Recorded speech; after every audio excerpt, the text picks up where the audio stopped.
definitely Bring that Japanese shit. they definitely made chicken salad. WWE How to making chicken shit? chicken shit. We are Making wrestling chicken shit? with Oh, okay. the horror show that is Extreme Rules. Scooter, we covered He's this on mute. on the remix on the UNB network. What was your? I don't know if he's here, dude. Are you there, He's Scooter? muted. He's muted. Okay. Then we'll get to Kaliko. What you think of the show? Now Kaliko's muted. If it's to me, I mean, I see why people could shit on it. I get, and that's to me. I'm not gonna sit here and lie and be like, well, and I get it, and I see what they're trying to do because they're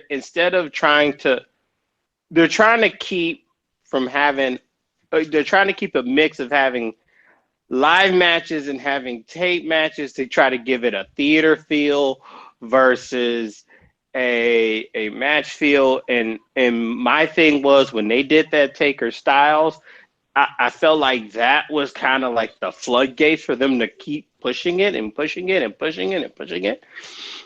And some things you can't push like that. Now, the Wyatt Swamp match, it was there for the entertainment. I get it.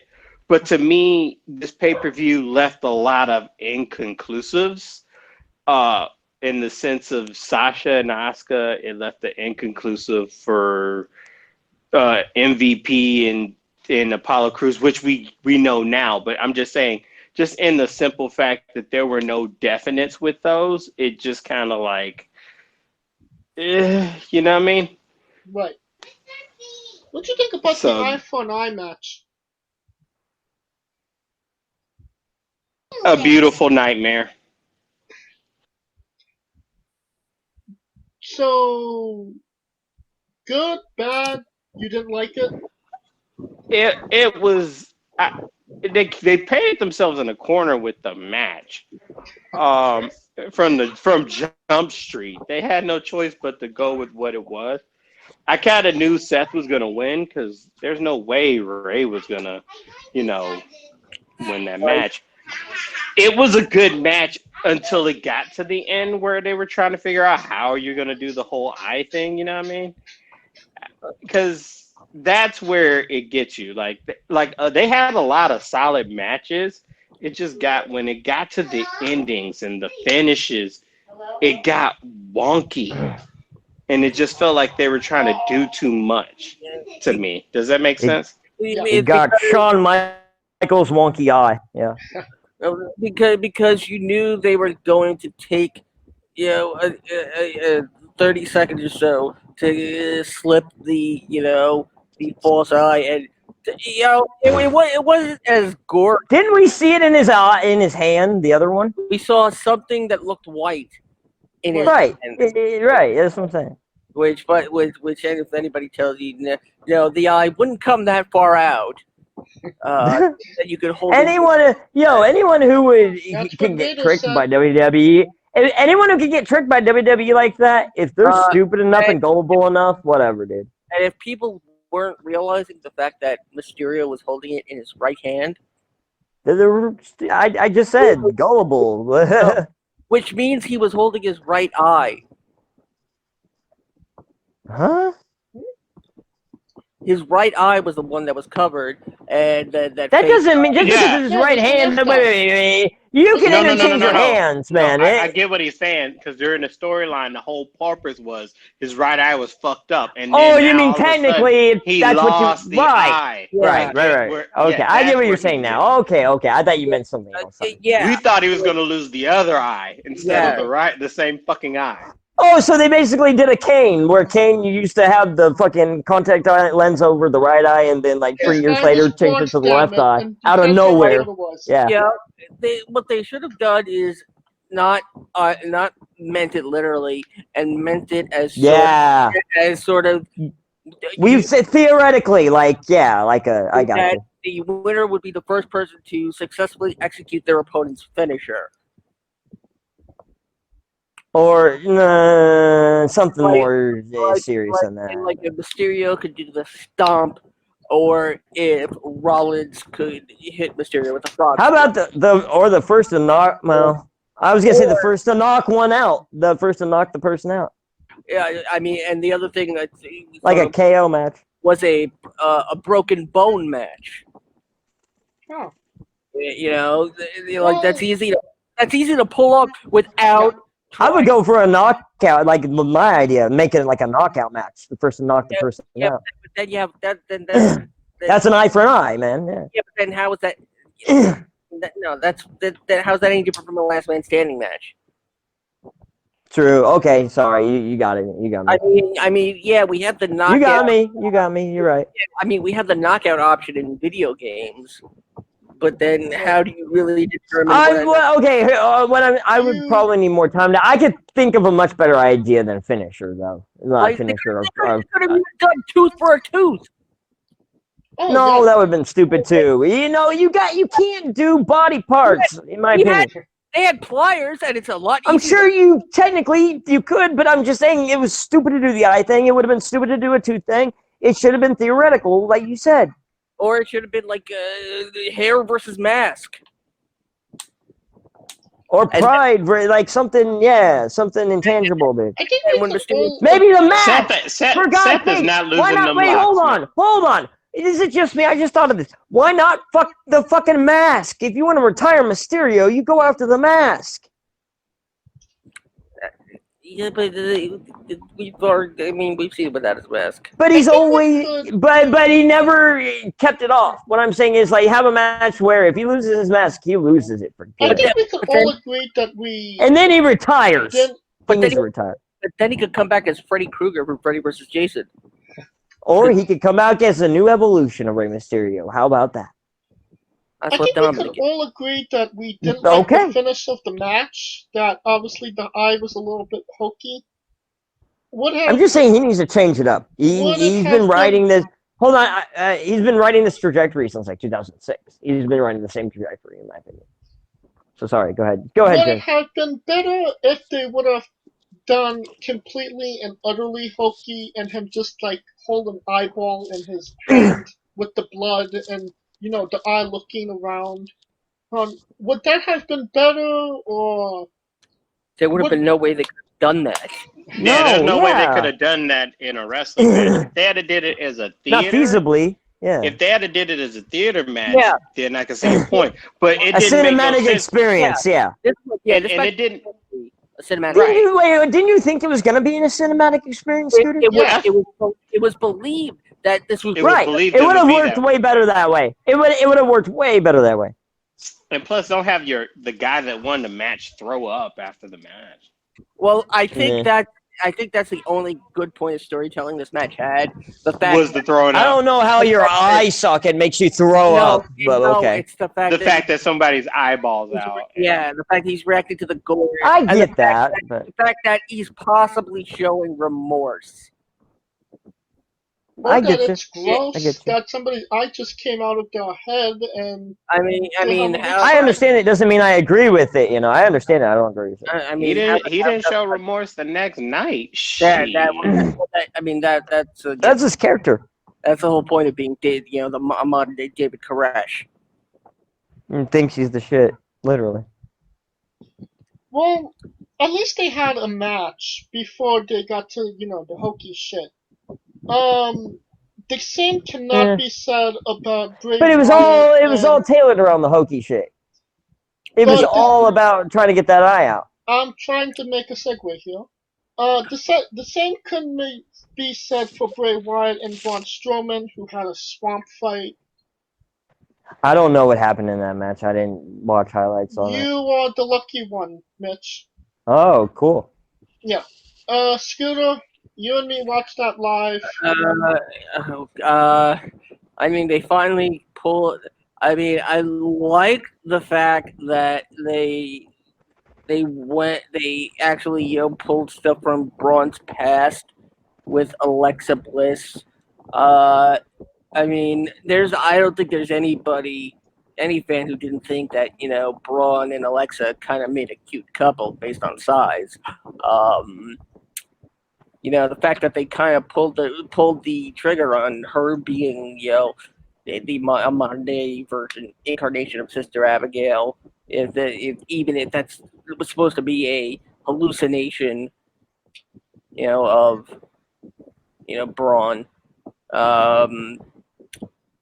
I think it's a dog shit gimmick. Like, they're ruining Bray Wyatt. Like, you can't do something like this and put it on a pay-per-view and expect it to be good. They did it on Raw, with the New Day and the Wyatt family, and they did it on again with Matt and Bray, and it was so good then. But it was so entertaining then. I could make the argument though. The Matt Hardy. When? What, Matt Hardy and Bray Wyatt? And when Matt was broken, Matt? Yes. Well, it was so entertaining. Yeah. If you're talking about before Bray became the Fiend character in this version of Bray Wyatt, yeah. But that was because Matt Hardy's entertaining, and those matches are kind of playful laughs. I love the broken Matt Hardy character. So that's why it was entertaining. You take Matt Hardy out of that scenario, and it's going to be boring as fuck. Braun can be entertaining, but he can't be entertaining when he's debatable. When the WWE is trying to make him look like he's the victim, because he'll never look like the victim. Right. He needs to be that big badass that doesn't no matter what anyone throws at him, he can always stand up to it and overcome it. I'm wondering if this would have worked if Braun was the heel and Bray was the Yes, much better. That's the way it should be approached. I agree with Scooter. What about you, Kaliko? What was your thoughts on the swamp fight? It's one of those things once again where it was like a hokey ending, because the weird part was also that on the preview it says it was for the Universal title.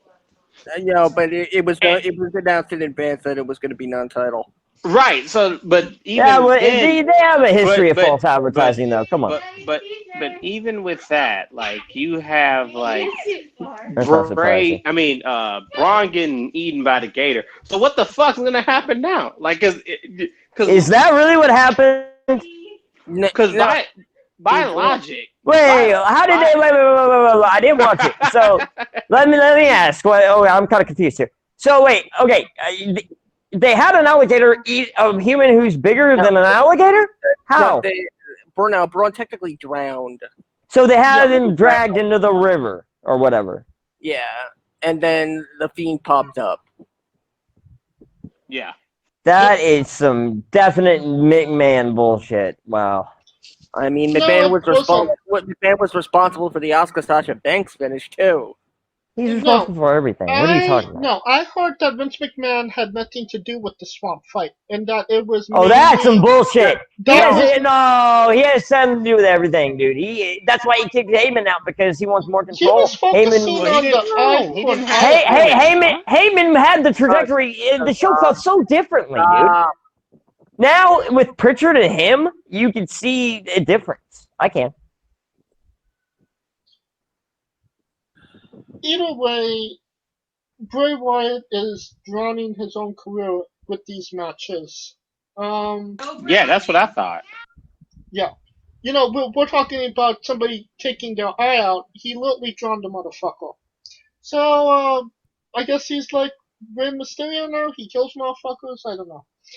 God, this bullshit joke he's like for the modern day Freddy Krueger in this bitch. I got more Jason. Scooter, you had something to say? No, I say Freddy Krueger because he fucks with people in their past. So that's why I say Freddy Krueger. He did it with Cena. He did it with everybody he's faced. Honestly, he's fucked with people's past, and the presumption of what they are versus who they truly are, who they think they are versus who they truly are. Fair enough. Scooter, you had anything to add? Just that apparently Booker T and Naomi have made their peace. Big shocker. Good for them. And that will conclude our coverage of Extreme Rules. We didn't talk about the women's title matches. Oh no, we're already way over what we should be. I mean, Big Booty Bailey won, and we all know what. In our night where the best match of the night was Bailey versus Nikki Cross. Yeah, that was a good match. I thought Sasha, before the finish, Sasha and Asuka were like going, because it's rare that you seen them two go at it. So to me, they were putting it on. But Sasha didn't officially win the title, did she? Either the Bailey and Nikki No. Cross So is it the table spot between Nakamura and the New Day? I was gonna ask if it was vacant, the women's title. No, they still recognize. Asuka still recognizes. Oh, okay. Because I saw Sasha with it. There's gonna be there's gonna be an any way to win match this Monday on Raw. Okay, so it's gonna be followed up on. Right. Okay, good. That's basically what I was asking about. How about we end this way? Scooter, what was your favorite match from Extreme Rules? Bailey and Nikki Cross. Kaliko, what was your favorite match? Asuka Banks to the end, but I still put that above everyone else because the chemistry was great. I'm gonna go with New Day versus Nakamura and Cesaro. Oh, not saying that wasn't a bad match, but Yeah. you kind of saw the writing on the wall for the New Day to lose because the way that they were kind of giving Cesaro and Nakamura no contests. Right. And DQs and shit. So I was like, okay, this was going to be eventual.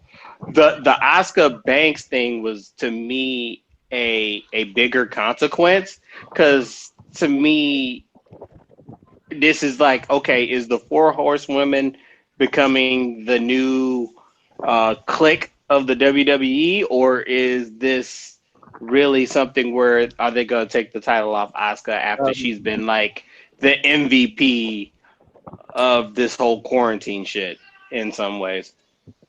I have to go back to something that was said at the beginning of the show, because strangely enough, something that was said actually took place on SmackDown. Yeah, you want to share it? Big E is officially now a singles competitor. Oh, you were talking about what I was saying. Hey, there we go. Congratulations to But New Day didn't break up, did they? The New Day gave him the blessing. There you go. Okay. To go after the Universal Championship. It's a long time overdue. It's kind of, but we knew that was going to happen because to me, I was hoping. No, to me, I didn't know it was going to happen. Well, to me, the New Day is a clique. It doesn't feel like a faction. It feels more like family. And they always will be, but they're gonna Kofi had his time, and now Big E's gonna have his time, and Xavier will in the future, I'm sure.